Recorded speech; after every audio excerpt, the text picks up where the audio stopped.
میرے آقا علیہ الصلوۃ والسلام کے غلاموں، اللہ نے فرمایا الخلاء یومئذ بعضهم لبعض عدو الا المتقین، قیامت والے دن سارے رشتے دشمنی میں بدل جائیں گے مگر اس دن کام آئے گا تو ان کا رشتہ کام آئے گا جو اللہ کے ولی ہیں۔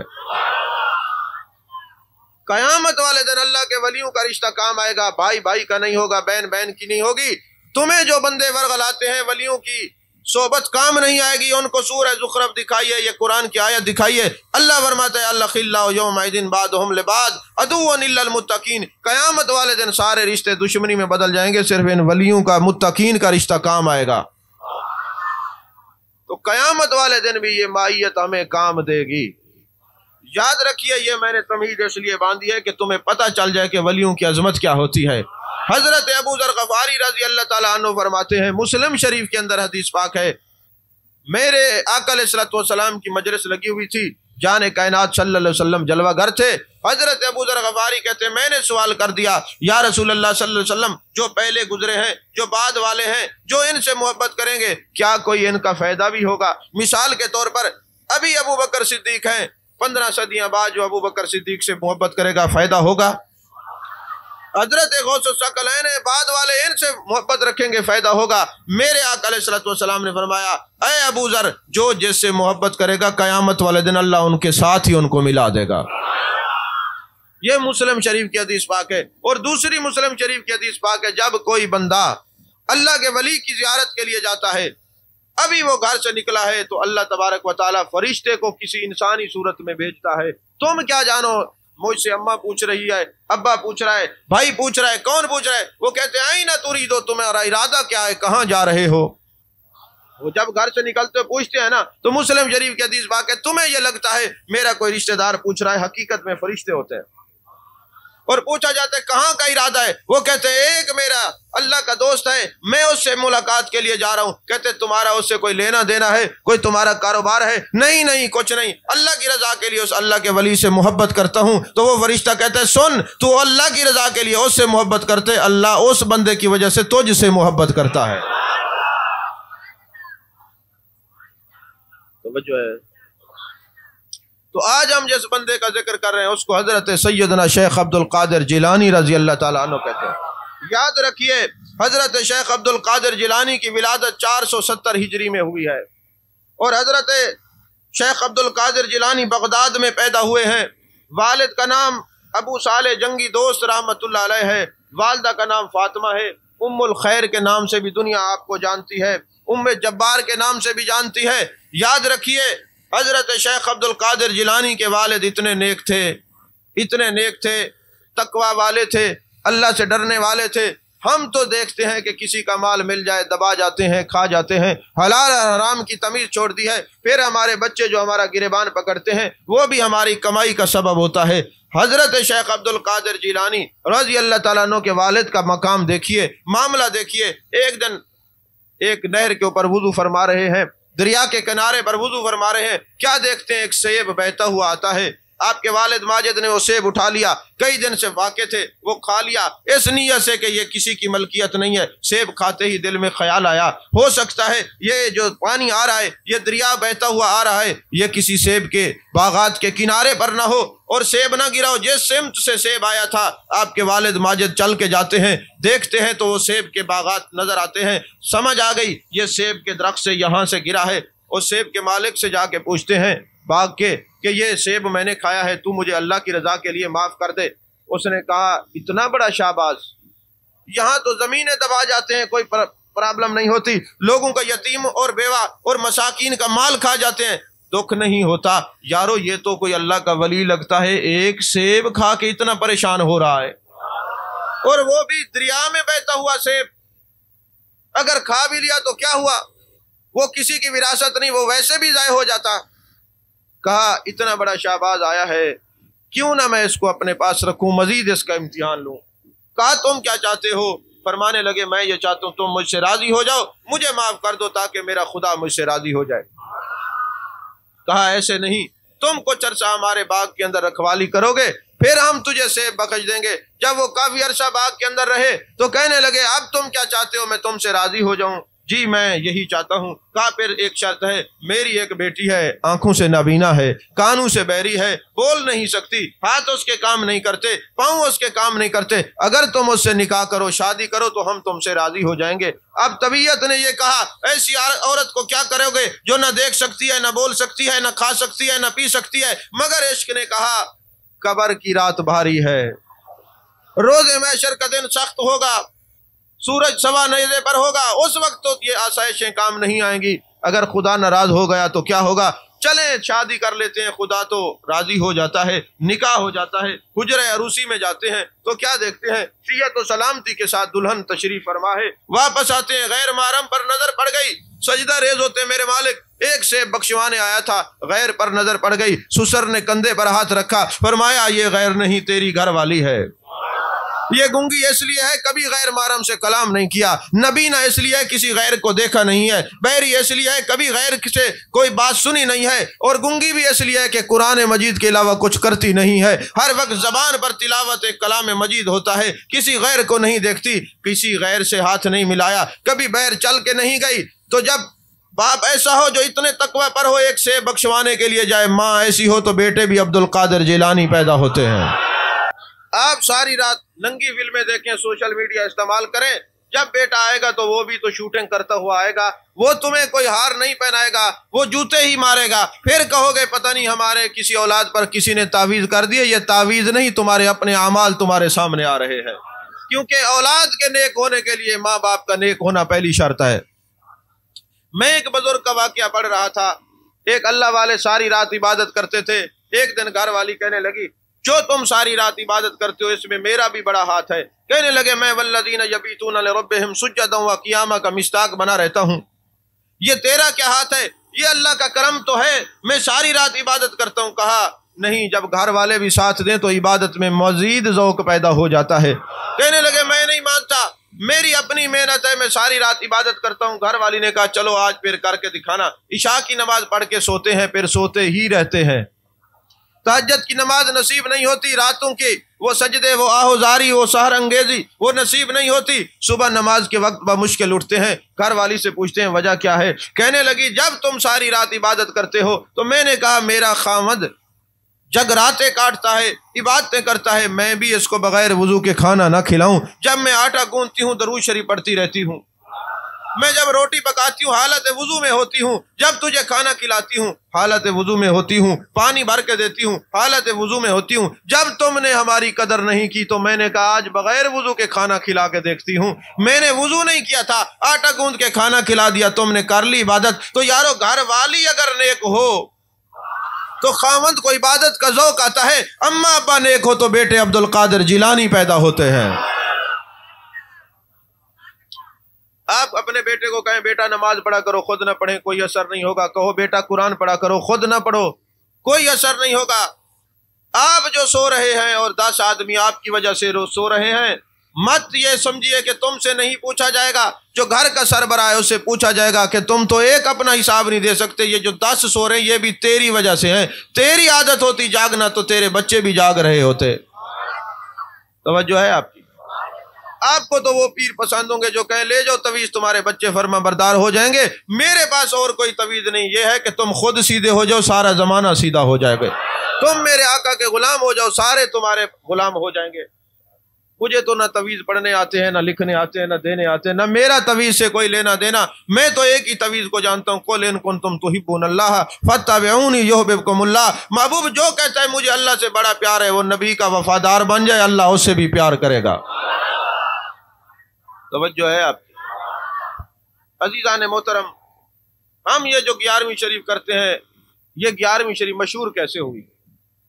امام یافعی سے پوچھئے، امام یافعی کعبے کا امام ہے اور حضرت سیدنا شیخ عبد القادر جیلانی کا غلام ہے، قادری ہے۔ وہ فرماتے ہیں بات دراصل یہ ہے، حضرت سیدنا شیخ عبد القادر جیلانی بہت بڑے تاجر تھے، ایک دن مقرر کرنا چاہا کہ میں لوگوں سے ملاقات بھی کروں لنگر بھی پکاؤں تو 12 ربیع الاول کا دن مقرر کیا۔ ہر مہینے کی چاند کی 12 تاریخ کو حضرت غوث الثقلین اپنے گھر میں جلوہ فرما ہوتے، نبی کا میلاد ہوتا، والضحیٰ کے چہرے کا ذکر ہوتا، واللیل کی زلفوں کا ذکر ہوتا، ما زغ البصر وما طغیٰ کے کاجل والی آنکھوں کا ذکر ہوتا، علم نشرہ کے سینے کا ذکر ہوتا، محبوب کے کمالات و معجزات بیان ہوتے۔ ایک دن محبوب کی زیارت ہوئی، فرمایا عبد القادر جیلانی تم نے 12 تاریخ کو زندہ کیا ہے، 11 تاریخ کو تیرا وصال ہوگا، قیامت تک تیرے چاہنے والے 11 تیری اور 12 میری منایا کریں گے۔ کبھی کسی فلسفی سے بات کریں، منطقی سے بات کریں، دیکھیں یہ جو جس آدمی نے گھڑی بنائی ہے یہ بھی کوئی صوفی ہے؟ ذرا گھڑی کی ترتیب دیکھیے، مجھے یہ بتائیں، اللہ فرماتے قل هو اللہ احد، محبوب ان سے فرما دیجیے اللہ ایک ہے۔ ہمیں کیا خبر تھی ایک ہے کہ نہیں ہے؟ ہم توحید کو کیسے مانتے تھے؟ ہمیں کس نے بتایا اللہ ایک ہے؟ محبوب نے بتایا ہے۔ تو گھڑی کی ترتیب دیکھیے، پہلے 11 ہے، پھر 12 ہے، پھر 1 ہے۔ جب تک 11ویں والے کا فیض نہیں ملتا، 12ویں والا راضی نہیں ہوتا، 12ویں والے کے در پہ نہ جائے تو اسے 1 کا پتہ ہی نہیں چلتا۔ نہیں سمجھ آئی آپ؟ پھر یہ بات بڑھتی گئی میرے آقا سے، پھر ابو بکر و عمر ہے، عثمان و علی ہے، 3 4 گنتی، پھر 12 تک آ کے کھڑی ہوتی ہے۔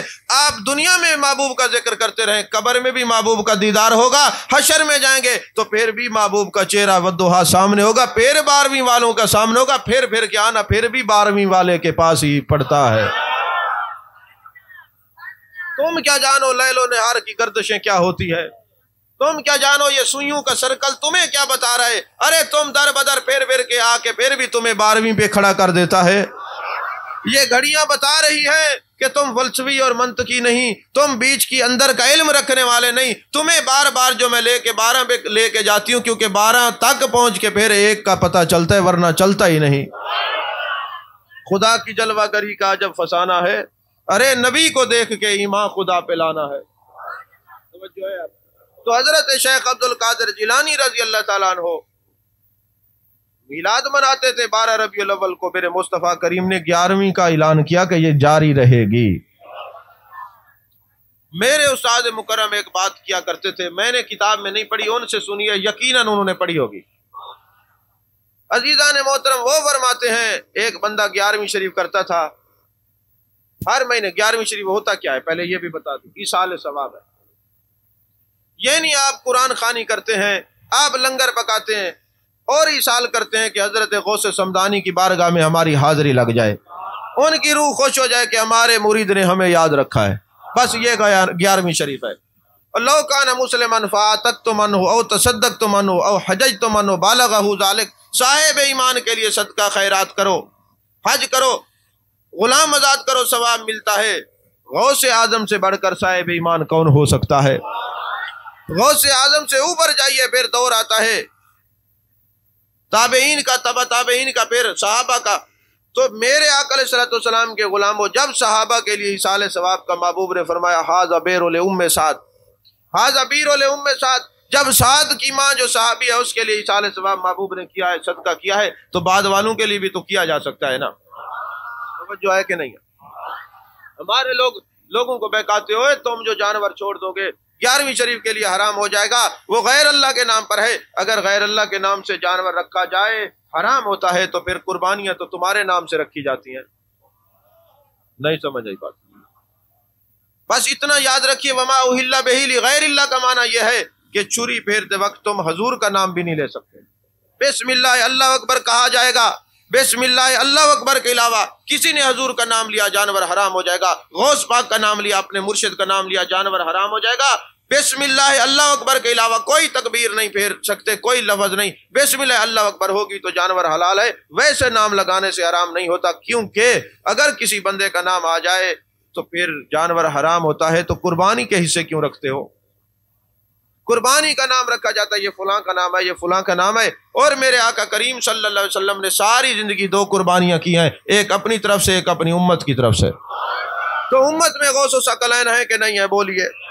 اولیاء، اصفیاء، ازکیاء، نوکبا، نوجبا، امیر، غریب سب ہیں کہ نہیں ہیں؟ تو محبوب علیہ الصلوۃ والسلام نے سیاسی تقیدی سے ساری زندگی 2 قربانیاں کی ہیں۔ تو تیرے نام سے لگا جانور حرام نہیں ہوتا، تو غوث اعظم کے نام کا لگا ہوا کیسے حرام ہو سکتا ہے؟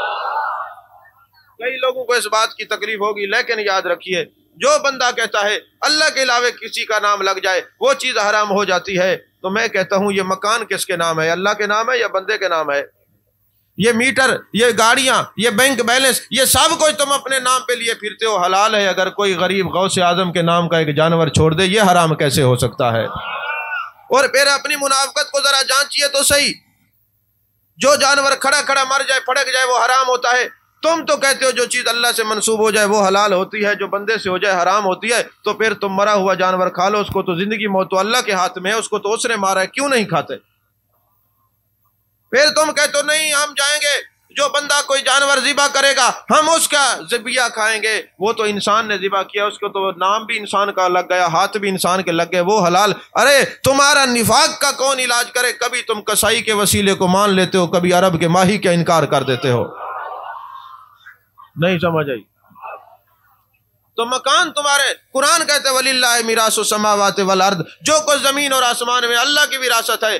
کبھی آپ کے گھر کے پاس کوئی خالی پلاٹ پڑا ہو، آپ قرآن ساتھ رکھ لیں، مکان بنانا شروع کر دیں۔ جو بندہ بھی آئے میرا مکان ہے، میرا پلاٹ ہے، تم کو ہم نے قرآن پڑھا ہے وَلِلَّهِ مِيرَاثُ السَّمَاوَاتِ وَالْأَرْضِ، یہ زمین آسمان میں جو کچھ ہے اللہ کی وراثت ہے، تو لہٰذا ہم نے قرآن پڑھا ہے، ہمارا ہے۔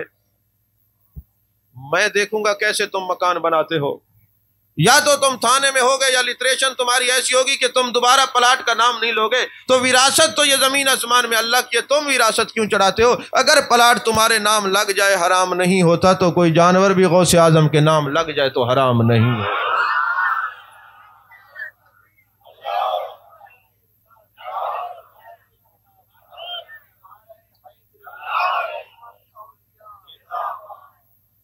غوث اعظم رضی اللہ تعالیٰ عنہ کے نگاہ ولایت کا کیا کہیے؟ دیکھیے عالم دین بنانے کا کتنا جذبہ غوث اعظم کا ہے۔ ایک 80 سال کے بابے کو پڑھا رہے ہیں الف با تا سا، کسی نے دیکھنے والے نے دیکھا اے عبد القادر جیلانی اتنے بڑے غوث کتب اور اتنی بڑی شان کے مالک، ایک 80 سال کے بابے کو الف با تا سا پڑھا رہے ہو؟ جواب سنیے، فرمایا میرے آقا نے فرمایا جو دینی طالب علم ہوگا وہ مرے گا تو شہادت کی موت ہوگی۔ اگر اسی حالت میں دنیا سے چلا گیا تو وہ انبیاء کے نیچے سے درجے میں ہوگا، اور نکیرین اس کی قبر میں صرف زیارت کرنے کے لیے آئیں گے، اور جو طالب علمی کے زمانے میں فوت ہو جائے گا جب اٹھے گا تو پورا عالم ہوگا، فرشتے اس کو پڑھائیں گے۔ تو میں نے نگاہ ولایت سے دیکھا ہے پرسوں بابے نے ٹر جانا ہے، اس کی زندگی ختم ہونے والی ہے، ٹائم ختم ہو گیا۔ میں نے کہا میں اور نیکی اس کے ساتھ کیا کروں؟ اس کو عالم دین بنانے کا جذبہ بھی دیا ہے، پڑھا بھی رہا ہوں، مر جائے گا تو عالم بن کے اٹھے گا۔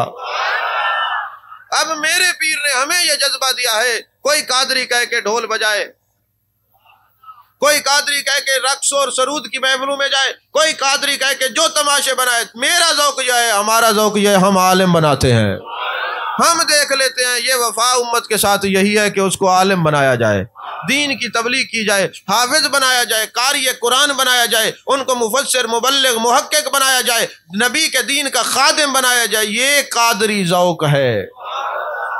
توجہ ہے کہ نہیں ہے؟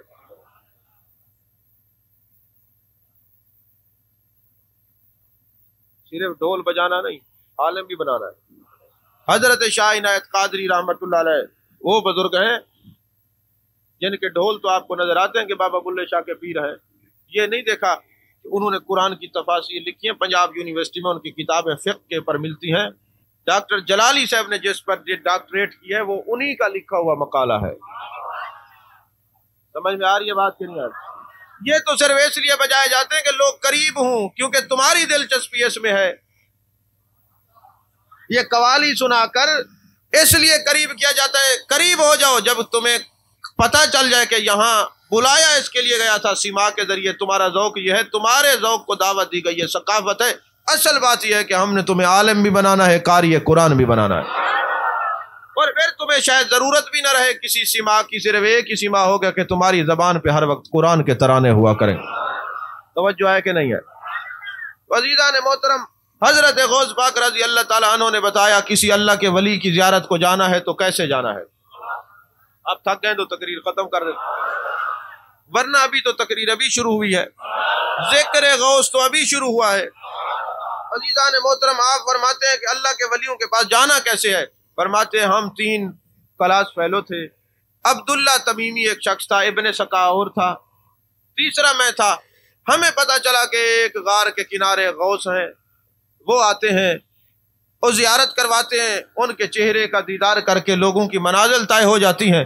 ہم تینوں اکٹھے بیٹھے ہوئے تھے، ہم نے کہا اس اللہ کے ولی کی زیارت کے لیے جانا چاہیے۔ اب کون جا رہے ہیں؟ حضرت شیخ عبد القادر جیلانی جو اللہ کے ولی کی زیارت کے لیے جا رہے ہیں، تم کون سے غوثوں کے ولیوں کی زیارت سے منہ موڑتے ہو؟ توجہ ہے کہ نہیں ہے؟ تو غوث اعظم ہو کر اللہ کے ولی کی زیارت کے لیے جا رہے ہیں۔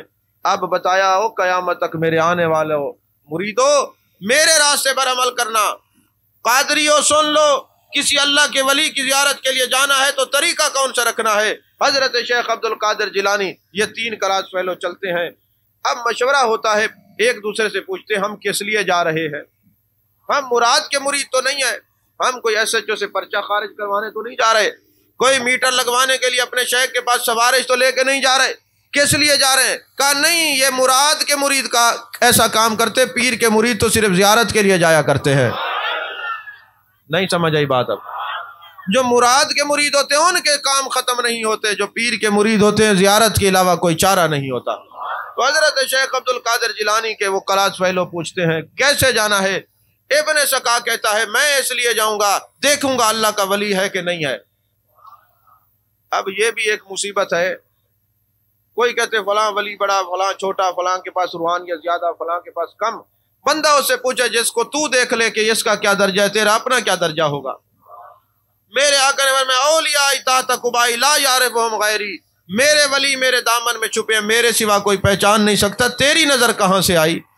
وہ نقیب محفل ہو، کسی کو کتنے القابات دیتا رہے، کسی کو ولی بنائے، بعض اوقات ہمیں بھی بعد میں جا کے کسی سٹیج پہ پتہ لگتا ہے کہ ہم بھی کچھ ہیں، ورنہ ہمیں اپنا پتہ ہے کہ ہم ابھی تک صحیح مرید نہیں ہو سکے تو پیر کیسے بنیں گے؟ توجہ ہے کہ نہیں ہے؟ یہ جو نقیب محفل سٹیجوں پہ کھڑے ہو کے کذب اور دروغ گوئی سے کام لے کے کسی کو ولی بناتے ہیں، غوث بناتے ہیں، کتب بناتے ہیں، ذرا ان سے کبھی پوچھئے ان کا اگر یہ مقام ہے تو نے پہچانا ہے، تیرا کیا مقام ہوگا؟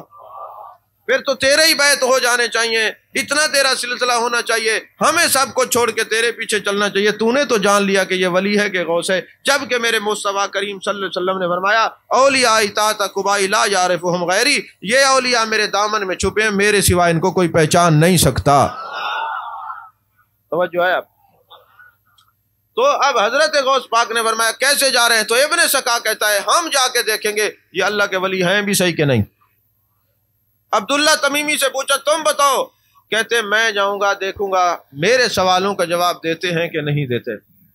اے عبد القادر جیلانی آپ کیا کریں گے؟ فرمایا ہم صرف زیارت کے لیے جائیں گے۔ نہیں سمجھ آئی؟ ہم صرف زیارت کے لیے جائیں گے، ہمارا اور کوئی کام نہیں، ہم نے صرف اپنے اس اللہ کے ولی کی زیارت کرنی ہے۔ جب چل پڑتے ہیں، اب وہ غوث جو ہوتا ہے اس درجے پر ہوتا ہے جن کے بارے میں اللہ نے فرمایا میں ان کی آنکھ بن جاتا ہوں، ان کی کان بن جاتا ہوں، ان کی زبان بن جاتا ہوں۔ وہ غوث سامنے آتے ہیں، سب سے پہلے ابن سقا کو کہتے ہیں اے ابن سقا تو نے یہ کیا کہا میں اللہ کا ولی ہوں کہ نہیں ہوں؟ تو نے یہ کیا کہا میں تیرے سوالوں کا جواب دے سکتا ہوں کہ نہیں؟ سن لے تیرے ذہن میں یہ سوال ہیں، یہ اس کے جوابات ہیں، اور تو نے چونکہ میری توہین کی ہے، مجھے ولایت کے پیمانے پہ پرکھنے کی کوشش کی ہے، جا تیرا خاتمہ اچھا نہیں ہوگا، تو کفر کی موت مرے گا، بہت بڑا عالم بنے گا، مناظرے کرے گا، لیکن تیرا اختتام زندگی اچھا نہیں ہوگا، کیونکہ میرے آقا فرماتے ہیں اللہ نے فرمایا من عاد علی ولی فقد آذنتہ بالحرب، جب کوئی بندہ کسی ولی سے بغض رکھتا ہے میں رب اس سے اعلان جنگ کرتا ہوں، اور اعلان جنگ میں سب سے پہلے اس کا ایمان چھین لیا جاتا ہے۔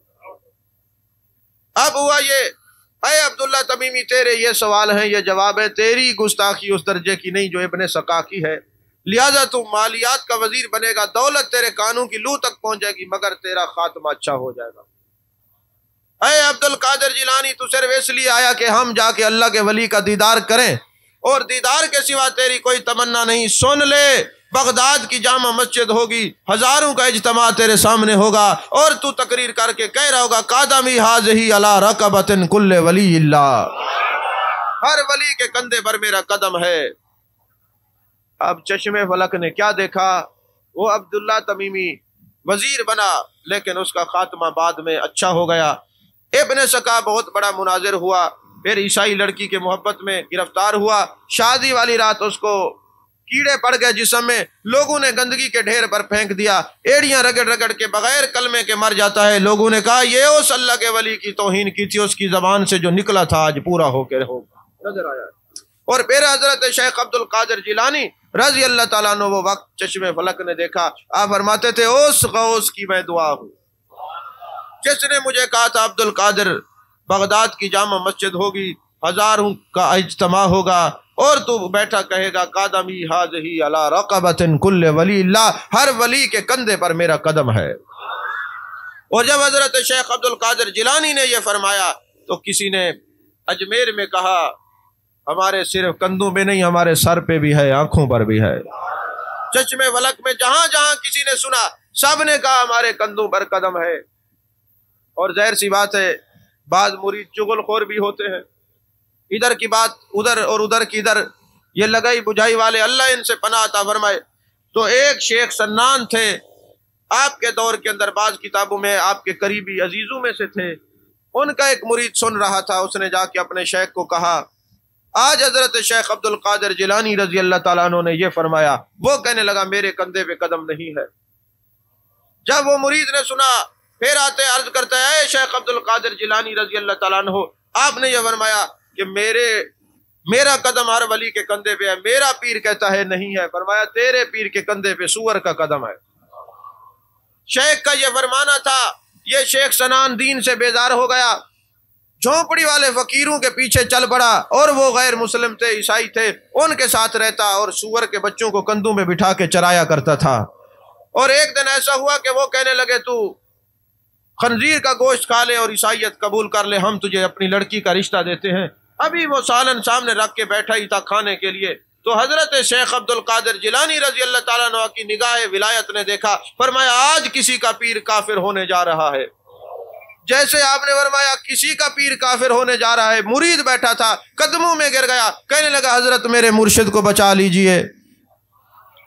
آپ نے وہیں سے پانی کا چھینٹا اس کے منہ پہ مارا، سارا وہ بھوت اتر گیا، آگے وہ ہے پیچھے لڑکی ہے۔ حضرت شیخ عبد القادر جیلانی کے قدموں میں گرتے ہیں، دوبارہ مسلمان کر کے نکاح پڑھا دیتے ہیں۔ فرماتے کبھی اللہ کے ولیوں کے خلاف زبان درازی نہ کیا کرو، کیونکہ مرتے وقت تمہارا خاتمہ اچھا نہیں ہوگا۔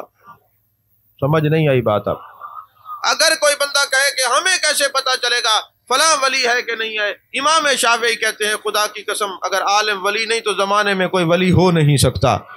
اور میرے آقا علیہ الصلوۃ والسلام سے پوچھا گیا یا رسول اللہ صلی اللہ علیہ وسلم الا ان اولیاء اللہ لا خوف علیہم ولا هم یحزنون، یہ قرآن میں آیا ہے، ہم نے دیکھنا ہو اللہ کے ولیوں کی نشانی کیا ہے، تو میرے آقا نے فرمایا ان کی نشانی یہ ہے جب کسی سے ملتے ہیں اللہ کے لیے ملتے ہیں، بچھڑتے ہیں اللہ کے لیے بچھڑتے ہیں، کسی کو کچھ دیتے ہیں اللہ کے لیے دیتے ہیں، کسی سے کچھ لیتے ہیں اللہ کے لیے، ان کا اپنا اوڑھنا بچھونا کچھ نہیں ہوتا، وہ رب کی رضا پہ جیتے بھی ہیں، رب کی رضا پہ مرتے بھی ہیں، جس میں یہ نشانی ہو وہ اللہ کا ولی ہوتا ہے۔ توجہ ہے کہ نہیں؟ حضرت شیخ عبد القادر جیلانی رضی اللہ تعالیٰ عنہ اجمی ہیں، تقریر نہیں کرتے، میرے آقا کی زیارت نصیب ہوئی، مجھے یاد ہے پچھلے سال بھی میں نے یہ بات یہاں سنائی تھی، مت بھولیے کہ میں بھول گیا ہوں، مجھے یاد ہے، لیکن میں اس لیے سنا رہا ہوں کہ سارے پچھلے سال موجود نہیں تھے، کچھ دنیا سے چلے گئے، کچھ نئے آئے بیٹھے ہیں۔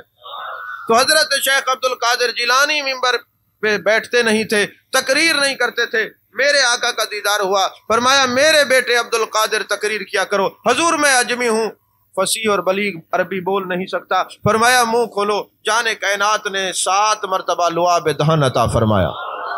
یہاں میرے عبد القادر جیلانی میرے مرشد کی ولایت کا پتہ چلتا ہے، لعاب دے کے میرے مصطفیٰ کی حیات کا پتہ چلتا ہے۔ توجہ ہے کہ نہیں؟ حضرت شیخ عبد القادر جیلانی کو 7 مرتبہ لعاب دہن عطا فرمایا۔ پھر حضرت مولا کائنات حضرت علی کرم اللہ وجہ الکریم تشریف لاتے ہیں، فرماتے میرے بیٹے تقریر کیا کرو، اے میرے جد اعلیٰ بول نہیں سکتا، عربی نہیں جان، عربی میں فصاحت و بلاغت نہیں، اجمی ہوں، فرمایا منہ کھولو، 6 مرتبہ لعاب دہن عطا فرمایا۔ عرض کیا ہے میرے جد اعلیٰ، میرے آقا کریم صلی اللہ علیہ وسلم نے 7 مرتبہ لعاب دہن عطا فرمایا، آپ نے 6 مرتبہ، فرمایا 6 مرتبہ اس لیے دیا ہے تاکہ برابری نہ ہو جائے، ادب کی وجہ سے 6 مرتبہ لعاب دہن عطا فرمایا۔ ارے جو نبی کے صحابہ لعاب دینے میں برابری نہیں کر سکے، وہ اپنے مثل سمجھنے میں برابری کیسے کر سکتے ہیں؟ توجہ ہے کہ نہیں ہے؟ حضرت سیدنا شیخ عبد القادر جیلانی رضی اللہ تعالیٰ عنہ تین چھوٹی چھوٹی باتیں عرض کر کے گفتگو ختم کر رہا. اگر آپ تھکیں تو یہی ختم کر دیں. حضرت شیخ عبد القادر جیلانی رضی اللہ تعالیٰ عنہ نے اپنے مریدوں کو، قادریوں کو نذرانے کا کون سا کنسپٹ دیا ہے؟ نذرانہ یہ نہیں ہے کہ آپ پیر و مرشد کو پیسے دیں اور وہ اپنی جائیدادیں بنائے، بینک بیلنس بنائے اور اپنی گاڑیاں بنائے. یہ نذرانہ نہیں ہے. نذرانے کا مقصد کچھ اور ہوتا ہے. نذرانے کا مقصد یہ ہے کہ تم جو نذرانہ دیتے ہو، شیخ کی نظر میں غریب اور امیر سب ہوتے ہیں، وہ امیروں سے لے کر ضرورت مندوں میں تقسیم کرے. نذرانے کا کنسپٹ یہ ہے.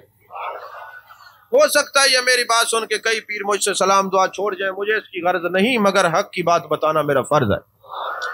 سمجھ آ رہی ہے کہ بات کہ نہیں آ رہی؟ علامہ اقبال کا ایک دوست تھا، پیر تھا. علامہ اقبال کے گھر میں پیر صاحب تشریف لے گئے. مرید گیا، حضور قرض دار ہوں، یہ 10 روپے نذرانہ لیجئے، میرے لیے دعا کیجئے. پیر صاحب نے 10 روپے جیب میں ڈالے، نذرانہ لے کے قرضہ اترنے کی دعا کی. علامہ اقبال زیر لب مسکرائے. پیر صاحب نے دیکھ لیا اتنے کمزور یہ لوگ نہیں ہوتے. ان کو بھی پتہ چل گیا کہ لفافہ ازم بھی کوئی دنیا میں رہتا ہے، وہ بھی ایک خاندان ہے، لفافہ ازم کے بغیر ہمارا گزارا نہیں. پیر صاحب جو ہے نا دیکھ لیتے ہیں کہ علامہ اقبال مسکراتے ہیں. زیر لب پوچھا اقبال سے کیوں مسکرا رہے ہیں؟ کہا حضور والا ایک بات بتائیں، اپنے مرید سے پوچھ کے بتائیں، قرضہ کتنا ہے؟ اس نے کہا میرے اوپر 100 روپیہ قرضہ ہے. کہا یہ 10 روپے کہاں سے لائے ہو؟ کہا میں کسی سے ادھار مانگ کے لایا ہوں. تو آپ فرمانے لگے پیر صاحب آپ کی قبولیت دعا پہ مسکرا رہا ہوں. جب آپ کا مرید آپ سے ملنے آیا تھا 100 روپے کا مقروض تھا، دعا کے بعد 110 کا مقروض ہو کے جا رہا ہے. یہ ہنسنے کی بات نہیں، رونے کی بات ہے. ہمارے نذرانے وہ جاہل پیر لے گئے جنہوں نے آج تک ایک مدرسہ نہیں بنایا. ہمارے نذرانے وہ قوال اور وہ نعت خاں لے گئے جنہوں نے آج تک کسی ایک بچے کو الف با تا سے نہیں پڑھایا. ہمارے نذرانے وہ قاری لے گئے جنہوں نے آج تک کسی کو نورانی قاعدہ نہیں پڑھایا. اہل سنت کا پیسہ حرام ہو رہا ہے کیونکہ ہم جاہل نعت خانوں کو، جاہل خطیبوں کو دیتے ہیں، علماء کی خدمت نہیں کرتے، اور پھر کہتے ہیں ہمارے بچے نافرمان ہیں. تم کسی کے ساتھ تعاون کرو گے تو وہ دین کی خدمت کرے گا نا، مدرسوں میں بچوں کو پڑھائے گا. بولیے تو صحیح. تمہاری تو تمیز کا عالم یہ ہے کہ اگر تمہارا امام اچھی گھڑی پہن لے تو مسجد سے نکال دیتے ہو، موٹر سائیکل لے لے تو کہتے ہو اس کے پاس پیسے بہت ہیں. اور تم اس منافق دور میں ہم سانس لے رہے ہیں کہ پیچھے امام کے اللہ اکبر کہہ کے نماز کے بغیر بھی پیچھے پڑے رہتے ہو. تم پر کون بھولے، کون بھروسہ کرے؟ جو امام اپنے شاگردوں پر، مریدوں پر، پیر اور اپنے مقتدیوں پر بھروسہ کرتا ہے، شاید وہ مسلم بن عقیل کی کہانی کو بھول چکا ہے. وہ مسلم بن عقیل جب کوفے میں تشریف لے کے گئے 40,000 لوگوں نے بیعت کی، مگر شام کو کوئی بھی نہیں تھا. وہ با یک وقت شاگرد بھی تھے، مقتدی بھی تھے، مرید بھی تھے. علماء کو بھروسہ اس ذات پہ کرنا چاہیے، مقتدیوں پر نہیں. اللہ ہی سب کچھ دینے والا ہے. اور پھر میرے مصطفیٰ کریم صلی اللہ علیہ وسلم نے فرمایا جو عالم باللہ ہوگا، فقر اللہ ہوگا، جو علم خاص اللہ کی رضا کے لیے حاصل کرتا ہے، جیب اس ہاتھ اس کا ہوگا، جیب میری ہوگی. علماء پر اگرچہ غربت ناز کرتی ہے مگر تم سے زیادہ پھر بھی عیش و عشرت میں جیتے ہیں. تمہارا 3 لاکھ کا ماہانہ پورا نہیں ہو سکتا، عالم کی 7,000 کی تنخواہ بھی اس کو پورا کر رہی ہے. یہ میرے آقا کا کرم نہیں تو اور کیا ہے؟ نہیں سمجھ آئی بات؟ آپ کے پیسے کہیں اور جا رہے ہیں. کاش آپ اپنے دینی مدارس کو اشاعت کے لیے ان کا تعاون کرتے، معاونت کرتے. تم سے تو خیر کی امید ویسے ہی نہیں ہے. ارے تم تو دیکھ کے مدرسے کو خوش ہو جاؤ تو تمہاری یہ بڑی مہربانی ہے، پیسوں کی بات کہاں کرتے ہو؟ باتیں ذرا غلط ہیں، سخت ہیں. یاد رکھنا سخت دوائی پیٹ کی بندش کھول دیتی ہے. عقیدے کی بندش تبھی کھلے گی جب آپ اہل اللہ کے پاس بیٹھیں گے. میں حیران ہوتا ہوں کہ ہمارے مدارس کو دیکھ کر خوش بھی نہیں ہوتے. تم سے کوئی بھیک تھوڑی مانگتا ہے. تمہیں کیا خبر یہ دینی عالم کتنا پریشانی کے عالم میں خشک ٹکڑے کھا کھا کے پڑھ کے عالم بنتے ہیں اور تمہیں آ کے رسول اللہ کا دین سکھاتے ہیں. تم تو وہ ہو کہ تمہیں اپنی بیٹی کا نکاح پڑھانا نہیں آتا، ابا مر جائے جنازہ نہیں پڑھانا آتا، غسل دینا نہیں آتا. یہ تمہارے محسن ہے، ہر کام میں تمہاری معاونت بھی کرتے ہیں اور سب و شتم اور ہر وقت تان و تشنیع کے تیر بھی سنتے ہیں. لیکن یہ کیوں سنتے ہیں؟ کبھی آپ نے غور کیا ہے؟ آج تو بیٹا باپ کی بات نہیں سنتا، باپ بیٹے کی بات نہیں سنتا. یہ کیوں سنتے ہیں؟ اس لیے سنتے ہیں ایک ہستی نے کہا خیرکم من تعلم القرآن وعلمہ. میرے مصطفیٰ کریم صلی اللہ علیہ وسلم نے فرمایا او لوگو تم میں بہتر وہ ہے جو قرآن سیکھے اور سکھائے۔ جب میرے مصطفیٰ عالم کو بہتر کہہ رہے ہیں، تم جو مرضی ہے کہتے رہو، تمہاری بات کو ہم جوتی کی نوک پہ بھی نہیں لکھتے، میرے مصطفیٰ کا فرمان سر آنکھوں پر۔ میرے آقا کی نگاہ ناز دیکھ رہی تھی کل کو جو بھی اٹھے گا گھر سے روٹی نہیں ملتی علماء کو بک بک کریں گے، فرمایا کہ ان کی طرف مت دیکھنا، خیرکم من تعلم القرآن، جب تمہارے نبی نے تمہیں اچھا کہا ہے، کسی کے برا کہنے سے کچھ نہیں ہوتا۔ تو حضرت شیخ عبد القادر جیلانی جہاں جاتے تھے مریدوں کے گھر میں جو بھی نذرانے آتے تھے آپ اسی غریب کو دے کے چلے جاتے تھے، جیب میں نہیں رکھتے تھے۔ توجہ ہے کہ نہیں؟ حضرت شیخ عبد القادر جیلانی نے ہمیں بتایا ہے رزق میں برکت کیسی ہوگی۔ مستنجد باللہ آتا ہے، ایک سیب آپ کی خدمت میں پیش کرتا ہے، آپ نے فرمایا اس کو ذرا، دو سیب اس کے پاس سے، ایک حضرت شیخ عبد القادر جیلانی کو دیتا ہے اور ایک اپنے ہاتھ میں رکھتے ہیں۔ آپ نے فرمایا اس سیب کو رکھ لو، ذرا یہ سیب تم اپنے ہاتھ میں رکھو، اس کو کاٹو۔ جب کاٹا تو اس میں کیڑے پڑ چکے تھے، آپ نے اپنے والا سیب کاٹا تو اس کے اندر خوشبوئیں تھیں۔ اس نے پوچھا حضور والا یہ کیا وجہ ہے؟ سیب ایک باغ کا ہے، ایک بندے سے لے کے آیا ہوں، ایک میں خوشبو ہے ایک میں کیڑے پڑ گئے۔ فرمایا جب رزق ظالم کے ہاتھ میں جائے گا کیڑے پڑیں گے، جب عاشق کے ہاتھ میں جائے گا خوشبوؤں سے معطر ہو جائے گا۔ تم نے کیا سمجھا ہے کہ تم سال بعد ایک کھیر پکا کے غوث اعظم کو راضی کر لو گے؟ وہ تمہاری کھیر کے بھوکے نہیں، انہوں نے مدرسے بنائے، تم بھی مدرسے بنا کے ان کی روح کو خوش کرو۔ انہوں نے دینی طلباء پیدا کیے، تم بھی طلباء بنا کے، حافظ بنا کے، عالم بنا کے حضرت غوث اعظم کو خوش کرو۔ توجہ ہے آپ کی؟ وہ حضرت شیخ عبد القادر جیلانی رضی اللہ تعالیٰ عنہ، ان کے پاس ایک بادشاہ جاتا ہے، تھیلیاں دیتا ہے، اس میں بڑے نذرانے ہوتے ہیں۔ تو پیر صاحب حضرت سیدنا شیخ عبد القادر جیلانی نے کہا یہ لے جاؤ، ہمیں ضرورت نہیں اس کی۔ اس نے کہا جناب قبول کیجیے۔ آپ نے ان تھیلیوں کو پکڑا، جیسے دبایا نا تو ان سے خون نکلنا شروع ہو گیا۔ آپ نے فرمایا تمہیں شرم نہیں آتی؟ لوگوں کا خون کر کے تو مجھے نذرانے دیتا ہے۔ میں بڑا سوچتا ہوں اس بات کو پڑھ کے، میں بڑا ڈرتا ہوں، میں کہتا ہوں اے میرے پیر شیخ عبد القادر جیلانی، پیر ما دستگیر ما قطب ربانی غوث سمدانی شیخ عبد القادر جیلانی، ہم آپ کے دسترخوان کا، آپ کا نام لے کے جی رہے ہیں، ہمیں اتنا شعور نہیں کہ ہم تھیلیاں دبائیں خون نکلے۔ اتنا تمیز تو رکھتے ہیں کہ آنے والے مرید سے یہ تو پوچھ سکتے ہیں جو تو مجھے نذرانہ دے رہا ہے حلال سے کما کے لایا ہے یا حرام سے کما کے لایا ہے؟ نہیں سمجھ آئی؟ ابھی کافی سارے پیر میرے جو ہے نا انفرینڈ ہو جائیں گے فیس بک سے، ہو جائیں، مجھے کوئی غرض نہیں، میں کسی کا نوکر نہیں، میں زہرا کے بابا کا نوکر ہوں۔ بات وہ کروں گا جو میرے پیر عبد القادر جیلانی نے بتائی ہے۔ توجہ ہے کہ نہیں ہے؟ میں قادری ہوں، اس جہان بھی قادری ہوں، قبر میں بھی قادری ہوں، حشر میں بھی قادری ہوں۔ تو میں عرض کر رہا تھا، آپ نے اس کو دبایا اور خون نظر آیا، فرمایا تو خون لوگوں کا کر کے ہمیں دیتا ہے۔ ایک بات میں نے پڑھی، مجھے آج تک ذوق ہے، اگر آپ کہیں تو بتا دوں آپ۔ یار یہ سامنے بیٹھنے والے تم سو جاتے ہو، تمہارا سونا میری طبیعت پہ ناگوار گزرتا ہے، آپ کو نہیں کہہ رہا ہے، اور سامنے بیٹھے سو رہے ہیں، آپ تو جاگ رہے ہیں ماشاءاللہ۔ عزیزان محترم، ایک بات میں نے پڑھی، شرح ہدایت کے بخشش کی دوسری جلد میں مولانا فیض احمد اویسی رحمۃ اللہ علیہ نے لکھی ہے، اور انہوں نے کسی مکتبہ فکر دیوبند کی کتابوں کا حوالہ دیا، وہ بھی میں نے منگا لیا، انہوں نے جس کا حوالہ دیا وہ بھی منگا لیا، انہوں نے جس کا حوالہ دیا وہ بھی منگا لیا، ساری کتابیں ہم نے منگا کے اپنی لائبریری میں رکھی ہوئی ہیں۔ ذوق بڑا ہے، بات آخری ہے، ذوق بڑا ہے۔